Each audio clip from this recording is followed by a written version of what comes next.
तो 70% जमीनें पैलेस्टीनियनों की इजराइल ने अमेरिकी दबाव के साथ अमेरिका के फेवर में लेकर के ली है। इजराइल से भारत को नहीं सीखना है, ना भारत को इजराइल से सीखना है। यह है वो राष्ट्रवाद। ये इशू चला रहा है, आरएसएस बहुत बाद में बनी है, लेकिन आरएसएस का स्टैंड प्रो इजराइल हमेशा रहा है। युद्ध हुआ तो चीनी नूडल्स खा रहे थे हक्का, वो बताएंगे कि राष्ट्रवाद क्या होता है। तौकीर रजा की हैसियत है, लाश को उठा के गाड़ी पे रखता है, अल्लाह अकबर के नारे लगाए जा रहे हैं, छोटे छोटे बच्चों के सर काटे जा रहे हैं। दोस्तों नमस्कार, स्वागत है आप सभी का। आप देख रहे हैं एस के डिबेट। दोस्तों, आतंकी संगठन हमास ने इजराइल पर आतंकवादी हमला किया। दोस्तों, इस आतंकवादी हमले में औरतों, बच्चों, बुजुर्गों सहित 700 से ज्यादा इजरायली नागरिक मारे गए। दोस्तों, इस आतंकवादी हमले में इजराइल को संभलने का मौका नहीं मिला, लेकिन जल्द ही इजराइल संभला और गाजा पट्टी में हमास के ठिकानों पर रॉकेट दागे।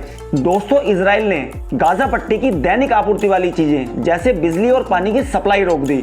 दोस्तों, इस मुद्दे पर दुनिया के तमाम देश दो धड़ों में बढ़ चुके हैं। कोई देश हमास के सपोर्ट में खड़ा है तो कोई देश इजराइल के सपोर्ट में खड़ा है। दोस्तों, हमारा देश इजराइल के सपोर्ट में खड़ा है, लेकिन हमारे देश में कई लोग या कई संगठन ऐसे हैं जो हमास के सपोर्ट में खड़े हैं। दोस्तों, आज की डिबेट वीडियो इसी मुद्दे पर होने वाली है। बीजेपी की तरफ से गौरव भाटिया जी हैं, कम्युनिस्ट पार्टी की तरफ से विवेक श्रीवास्तव और social democratic party of India की तरफ से तस्लीम अहमद रहमानी है। दोस्तों, वीडियो बहुत शानदार होने वाली है। आपसे अनुरोध है वीडियो को अंत तक जरूर देखें। वीडियो पसंद आए तो लाइक करें, शेयर करें, कमेंट करें और मेरे चैनल को सब्सक्राइब करें। चलो दोस्तों, मेन डिबेट स्टार्ट करते हैं। चलिए शुरू करते हैं। लेकिन ये भारतीय जनता पार्टी की नीति है, 80-20 की राजनीति करो, हिंदू मुसलमान वाद करो, वोट को पोलराइज करो और सत्ता में आने की कोशिश। कैसे कैसे लोग रहते हैं यार यहाँ पर। पहली चीज 1931 में जूइश क्रॉनिकल में और 1938 के अंदर हरिजन के अंदर मैगजीन्स में महात्मा गांधी ने सीधा कहा था, यह जमीन अरबियों की, पैलेस्टीनियनों की है और एक काल्पनिक देश की वजह से अगर यहूदी वहां आके रहना चाहते हैं तो लैंड का डिवीजन किस तरीके से हो और यह एनक्रोचमेंट गलत है। इजराइल ने पैलेस्टीन का लैंड अक्वायर किया है और आज अगर आप नक्शे को गूगल पे जाके चेक करेंगे तो 70% जमीनें पैलेस्टीनियनों की इजराइल ने अमेरिकी दबाव के साथ अमेरिका के फेवर में लेकर के ली है, जिसके लिए पैलेस्टीन के नागरिक लड़ रहे हैं। वो उनका राष्ट्रवाद है, वो उनका राष्ट्रवाद है। मैं हमास के वायलेंस को जस्टिफाई नहीं कर रहा, मैं हमास के वायलेंस को जस्टिफाई नहीं कर रहा। अरे कहना क्या चाहते हो? हम कम्युनिस्ट हैं, हम नहीं मानते, लेकिन आज हम पैलेस्टीनियंस के साथ खड़े हैं। आज हम पैलेस्टीनियंस के साथ खड़े हैं। क्या इजराइल से भारत को सीखना चाहिए कि राष्ट्रवाद क्या होता है, क्योंकि राष्ट्रवाद से देश मजबूत होता है। इजराइल से भारत को नहीं सीखना है, ना भारत को इजराइल से सीखना है। लॉन्ग लिव पैलेस्टीन, पैलेस्टीनियन लोगों के लिए लॉन्ग लिव हम कहेंगे, क्योंकि यह भारत की ऑफिशियल लाइन है 1931 से, जो महात्मा गांधी ने शुरू की थी और अटल बिहारी वाजपेयी तक चल करके आई। इजराइल ने 1948 से लेकर के आज तक जमीनों पे अतिक्रमण करा। पैलेस्टीन जो है एक ओपन प्रिजन के रूप में रह गया। आतंकवाद बुरा है, हम हमास के द्वारा की गई आतंकवाद का समर्थन नहीं कर रहे, लेकिन 70 साल से जो इजराइल कर रहा है यह भी हमें देखना होगा। राष्ट्रवाद का मतलब लड़ाई झगड़ा नहीं, राष्ट्रवाद का मतलब राष्ट्र की सेवा। फैसिज्म राष्ट्रवाद नहीं होता है। हिटलर के राष्ट्रवाद को अगर भारत में लाएंगे, भारत तबाह होगा। फर्जी राष्ट्रवाद के बदले देशभक्ति लाइए, अपनी ड्यूटी करिए, जो काम आपको अलॉटेड है, जो नौकरी करते हैं, जो बिजनेस करते हैं, उसको ऑनेस्टी से करिए। जी जी जी, यह है वो राष्ट्रवाद। चड्ढा समझाओ, इसे समझाओ। देखिए, फलस्तीन और इजराइल में जो कुछ हो रहा है वो इंतहाई एक तकलीफ दे वाक़ है। पूरी इंसानियत जो है उससे, वहाँ के तमाम लोग जो बेकसूर लोग हैं उनका कत्लेआम हो रहा है, उसे कोई अप्रूव नहीं कर सकता। लेकिन उस कत्लेआम को लेके, एक इंसानियत सोच वाक़े को लेके हम अपने देश में डोमेस्टिक पॉलिटिक्स को सर्व करने की कोशिश करें और उसको पोलराइज करने की कोशिश करें और ये चाहें कि उसके ज़रिए हम चुनाव जीत लें, तो इससे बड़ी कोई बदकिस्मती की बात नहीं हो सकती कि हम इंसानी लाशों के ऊपर खड़े होकर अपना चुनाव जीतने की कोशिश कर रहे हैं। ये सबसे ज्यादा बदकिस्मत बात है। आपका इशारा है, क्योंकि इशारा आपने समझ लिया। आप समझाइए ना एक सेकंड, क्योंकि सीडब्ल्यूसी ने, आप जो बात कह रहे हैं आपका वक्त है अभी पड़ा हुआ, क्योंकि सीडब्ल्यूसी ने सबसे पहले इसके ऊपर अपना पैराग्राफ निकाल के दिया। तो आपका इशारा कांग्रेस की तरफ से, सबसे पहले तो प्राइम मिनिस्टर साहब का बयान आ गया नहीं थी, बगैर चीजों को जाने समझे प्राइम मिनिस्टर साहब का सबसे पहले बयान। प्रधानमंत्री का क्या बयान आया, क्या बयान आया? प्राइम मिनिस्टर साहब ने कहा कि वी स्टैंड विद इजराइल।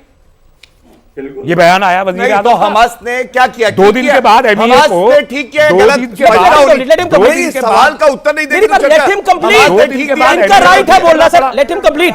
2 दिन के बाद एमईए को वो स्टेटमेंट करेक्ट करना पड़ा। तो स्टेटमेंट तो आ गया ना कि आपने कॉन्स्टिट्यूंसी को एड्रेस कर दिया। हमको मालूम है आरएसएस और बीजेपी का यहां पर मैं क्या उत्तर स्टैंड देना रहा है चाहता इजराइल के बारे में। इजराइल आरएसएस बनी भी नहीं थी, तब से पहले से ये स्टैंड चला आ रहा है, ये इशू चला आ रहा है। आरएसएस बहुत बाद में बनी है, लेकिन आरएसएस का स्टैंड प्रो इजराइल हमेशा रहा है। ये क्या है? एक नंबर का डिब्बा है, डिब्बा। देखिए, सबसे पहले तो मैं ये कहना चाहता हूं, राष्ट्रवाद के बारे में वो बता रहे हैं जो 1962 का जब भारत चीन युद्ध हुआ तो चीनी नूडल्स खा रहे थे हक्का। वो बताएंगे कि राष्ट्रवाद क्या होता है। पहले तो लेफ्ट को ये बताएं, तौकीर रजा की हैसियत है कि वो प्रधानमंत्री नरेंद्र मोदी जी पे बोलेगा, जालिम बुलाएगा?